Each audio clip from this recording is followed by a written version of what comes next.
মোৰ ছাত্ৰ-ছাত্ৰীসকল তোমালোক সকলোকে আমাৰ এই চেনেলটোলৈ পুনৰবাৰ স্বাগতম জনাইছোঁ।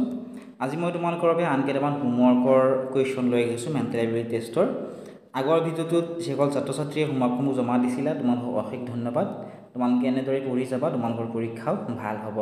গতিকে ইয়াত ডিৰেকশ্যনত যিহেতু ইংলিছত দিয়া আছে, মই তোমালোকক অসমীয়াত বুজাই দিছোঁ কি কৰিবলৈ কৈছে।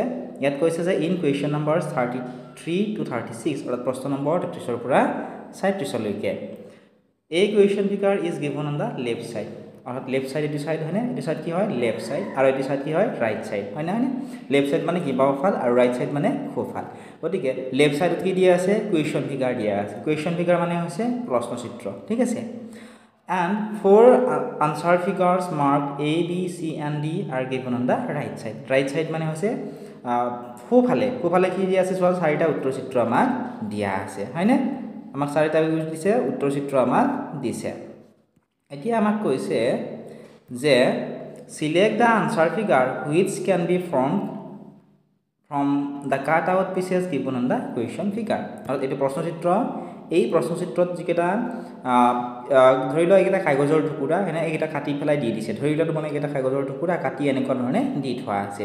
এই কাগজৰ টুকুৰাকেইটাৰ পৰা এই চিত্ৰসমূহৰ কোনটো চিত্ৰ বনাব পৰা যাব সেইটো আমাক উলিয়াবলৈ কৈছে। আৰু এবাৰ কৈছোঁ চোৱা, ইয়াতে এইকেইটা চোৱা, ধৰি লোৱা এইকেইটা কাগজৰ টুকুৰা বা কাঠৰ টুকুৰা বুলি ক'লোঁ বা কাগজৰ টুকুৰা, ঠিক আছে।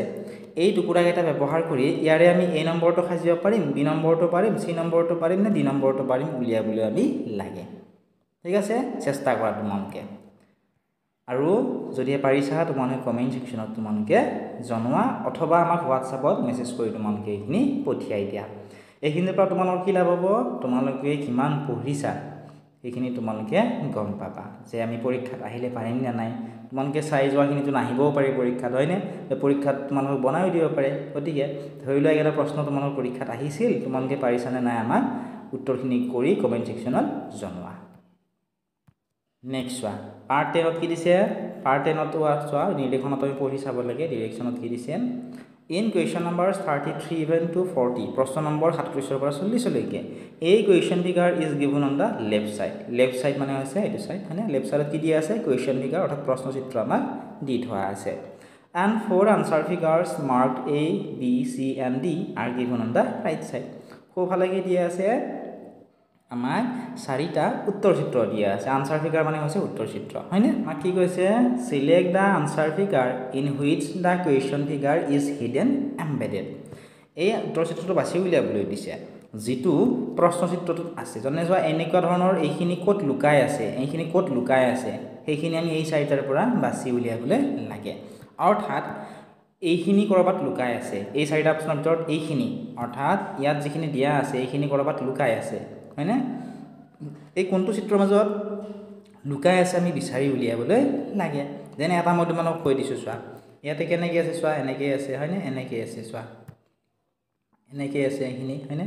এইখিনিত চোৱাচোন এইখিনি মিলিছে হয়নে। নেক্সট মাজত আজডাল আছে, ইয়াতো আজডাল দি দিলোঁ। নেক্সট তলৰ ফালে এনেকৈ আছে, ইয়াতেও চোৱাচোন তলৰ ফালে এনেকৈ আছে, মিলিছে। ইয়াৰে A নম্বৰটো মিলি গ'ল হয়নে। বাকীকেইটাত কিন্তু এনেকুৱা ধৰণৰ মিল নাই। ঠিক তেনেকৈ বাকীকেইটাৰো উত্তৰ উলিয়াবলৈ তোমালোকে চেষ্টা কৰা। আৰু ইয়াৰ উত্তৰখিনি আমি এপত যিহেতু দি দিছোঁ, তোমালোকে যদি চোৱা নাই চাই ল'বলৈ নাপাহৰিবা। আৰু যিসকল ছাত্ৰ ছাত্ৰী এপ ডাউনলোড কৰা নাই ডাউনলোড কৰি ল'বা। আৰু এইখিনি তোমালোকে কৰা, কিমান কৰিছা তোমালোকে নিজকে টেষ্ট